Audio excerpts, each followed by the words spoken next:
Hakuna kitu kizuri kama wewe mwenyewe uwe nabii wa maisha yako. Sababu ni hii, Mungu atakuwa pamoja na wewe wakati wowote, lakini pastor hatakuwa na wewe wakati wowote.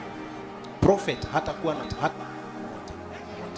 Za muhitaji uombe ushauri, utake kusikia Mungu atamtumia namna gani, upokee ujumbe wako, lakini ustukie ako ng'ambo saa hiyo.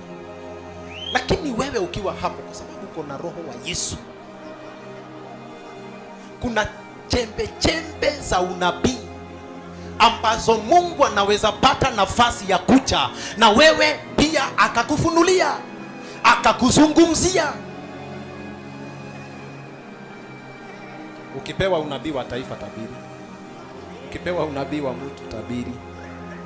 Especially zile unabii mzito tunatoanga, ni sawa tu toa.